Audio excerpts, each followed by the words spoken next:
please. Thank you. Okay, now, I know veganism isn't everyone's favorite topic. I know people think we all eat lettuce for breakfast, lunch, and dinner, or we're a bunch of fitness nuts, or we shove this lifestyle down the throat. Well, let me tell you, some vegans are like that. There's Freely, who gets a fair amount of hate,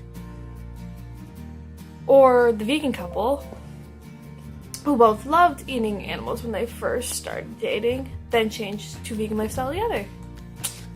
So I, Natus Lucas, a second-year journalism student at St. Thomas University, as well as Leticia Leon DeGrant, a fourth-year student, and Marissa Canny, who is also a second-year student, are here to tell you why we are vegan, giving facts, and debunking alternative facts, and maybe convincing you to try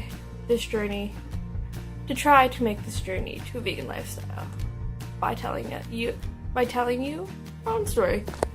Well, I was 16 in grade 11, and we had just watched Food Inc., that lovely documentary, and we watched it at the start of the year, and I would be at home eating meals and being like, oh my gosh, like, I can't do this, but I would push it down because I was very passive-aggressive then, and I didn't like telling my parents anything or wanted change, so I pushed it down. But then I was talking to one of my friends about it who's vegetarian, and she's like, just tell them. So I was like, okay. So in June, I would literally just walk into my mom's room, and I was like, hey, I'm gonna be vegetarian.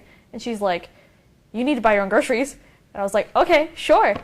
That never happened, but that was just kind of like what happened. But I had just told my mom, and my mom told my dad, and he's like, well, we're gonna get Chinese food tonight. So I had chicken balls and rice, and that was the last form of meat I've ever had. That was kind of like my going out. I was like, all right, let's do this. And so I was vegetarian, basically eating all the same stuff, except my steak was like a fake chicken burger or something. Like, it was basically the same thing. So then I was doing that, and I never liked cheese. I was never a big fan. And we cut out milk when I was like 14, so I didn't really have any dairy.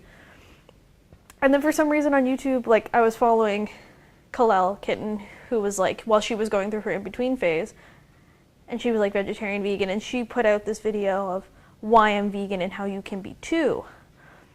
And I watched that, and I watched all the links, and I was like, oh sweet Jesus, I need to go vegan. But I still had a little bit of that sweet tooth, because I didn't watch all the links, because I didn't want to go too graphic at first. So I was fine until, like, I would be at Sobeys and I would see, like, the desserts, for example, and I would eat the whole thing. But then I finally watched all the videos. Like, I watched Gary Yorkshire's Best Speech Ever. I watched all of them. I watched Forks Over Knives. I watched Earthlings. I watched Cowspiracy. I was like, that's it. I'm doing it. I'm going vegan. And then I came here, and, like, I literally could not. Like, everything Meal Hall had for me had cheese in it. And then I had to go out and buy stuff. And, like, I literally ended last year with $3 in my bank account. Like, I was broke. So I couldn't do it. So I just kind of suppressed it down, that feeling, until it was over. And then the second I got home, I was like, done. So then here I am. Actually, I had really become, I had just found out about this band called 30 Seconds of Mars. And I really liked their music until I started finding out about the singers and the guitarists and the guy that plays the battery and all that. And turns out that the sing leader was a vegan, and I couldn't believe it because he just, I don't know, it seemed weird, I guess. So then I started finding out what being a vegan actually meant. And so I was at work one day, and it was really slow. And I found this documentary that Ellen had spoken about one time, which was called Earthlings. Yeah. And I was at work, and I started watching Earthlings, and You watched it at work. yeah, like, there was like no one in the office. It was a really slow day. And I was like, well, I had watched like previous I had watched documentaries in the past about, you know, how eating animals is not healthy, or what it's like inside a meat factory and all that. But it was just all superficial to me. Like I was like, well, you know, that's too bad, but that's how it's made. And like, I know that's where the chicken comes from, the chicken breast comes from, but it was just like, well, that's what it is. It is what it is. But when I watched Earthlings, what this documentary had about it was that it didn't focus so much on how the meat was killed and then processed and then shipped to a grocery store. It was more about how that animal felt when you were slaughtering it in a slaughterhouse. And that really hit me because I love animals, but I hate the idea of anyone suffering, whether it's animals or whether it's people. So to see that and to hear their screams and everything, it was very much different than to just watch them again killed and then processed and packaged.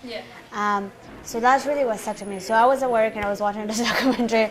I cried about 4 times while I was watching it. And that's the thing with me, like you can show me like romantic movies and all those kind of movies and I won't cry, but that really hit me. So the fact that it made me cry 3 times, I was like, oh my God. So I think I had packed something that wasn't vegan or even close to vegetarian that day, and I just like didn't eat it that day. I literally became vegan from like the moment I stopped watching that. I'm not entirely sure. Like I tried going vegetarian earlier in high school, and then I just kind of didn't. And then part of it ended up being like unhealthy eating habits, which is kind of a weird way to go about it. But then I just didn't want to eat animal products. None of us were born vegan. We all grew up eating animal products, not questioning where our food came from. And when we found out, we took our own steps to not support the exploitation of animals. But when you stop eating animal products, the thing that people don't realize is that you need to eat a lot more. I already knew that when I was transitioning to we're gonna get a little personal. I had already been through, I was anorexic when I was younger, so I had already been through it and I had already recovered from it. So even before going into it, I was still eating as much as I want when I was hungry because I knew calorie restricting was bad and I knew what it could lead to and I know what it does to your body. So going into it, I already was fully aware that I could eat as much as I wanted, but the thing that sucked is that I know, especially for like, because I'm trying to go so hard to go full plant-based, possibly raw. I really want to try raw, but like you have to eat so much and it just gets annoying. Like, and then you're hungry within like another half an hour and it's not like, it's just annoying. It just gets annoying. It's like, oh my God, I just finished like a bag of rice and 2 cans of chickpeas. Like, why am I hungry now? So, hair loss. Because when I switched, I was aware of sort of like the basics of how, like what to eat and stuff, but because I was on such a high protein diet prior to that because of show competitions, to drastically drop that level of protein in my body, which was significant, was very hard, and so on my body, and so I lost a lot of hair. And it has started to grow back, but yeah, for sure I lost half my hair.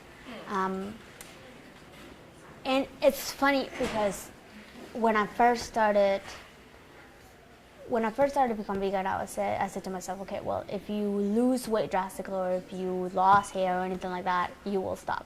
But then as I went through the vegan process and I started noticing these changes, I was like, no, like, I'll get it under control and I'll learn to balance it so that this doesn't continue to happen. And I have, slowly, but again, I didn't think that when I started, I was like, well, it hasn't hit me so hard that I couldn't stop later on. It actually did hit me so hard that even when I was experiencing all these body changes, like dropping weight, losing hair, change in some of my teeth, which are not bad, but, you know, because the calcium in your like, the color in your teeth changes according to calcium as well. Calcium? Oh, okay. Yeah. So it's okay now, but at first it's like, because your body starts experiencing changes drastically 3 months after a significant change in diet. Or about there. So even though I was experiencing these changes, I just kept saying to myself, I'll get it under control. And I have, but yeah, I guess I didn't realize at first how much of an impact the whole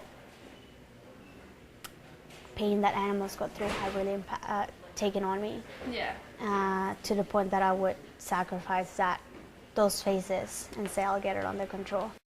And some people in your family might.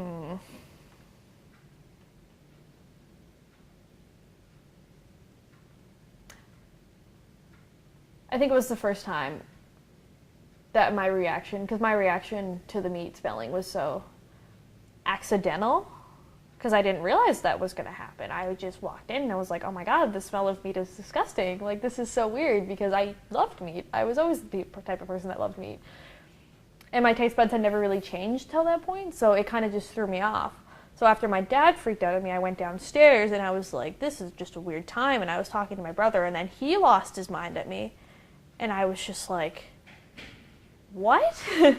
Like, because it was so, like, because my mind hadn't processed, like, because I didn't know what the reactions were going to be. And it was just like, I think that was when I realized the stigma behind just not even eating meat. We're always going to be there for you, the fellow vegans, whether it's on Facebook, on the Vegan Amino app. You can find us anywhere, and anytime you'll meet us, we'll always be willing to chat with open arms. You just got to stay strong and learn along the way. If you had any advice for someone who's even just possibly thinking about starting to go on this journey, what would you give them? I would probably tell them to be careful, not to eat, like to not limit themselves as to how much to eat. Also, to not let people's comments get to you, and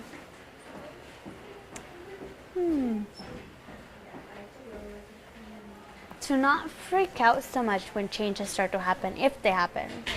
Yeah, to learn how to get them under control without freaking out, and to embrace it. I mean, to not do it if it's not something that you're like. Don't do anything. I don't think you should do anything if you're not happy. So if you want to help animals and whatever reason that it is that you become a vegan, if vegan is not the right way for you to do it, then I'm sure there's other ways to do it. But yeah, I think embrace the process and the lifestyle. I guess. Watch the videos. watch Earthlings. Because if it's embedded in your mind, you can do it a lot more. Because I remember when I had those cheat days, but the second I watched Earthlings, I was like, I can't. Because every time I see ice cream, I'm just like, I know, what happened, and I can't do it. So watch the videos. Don't be scared to eat. And I know that's really hard to do.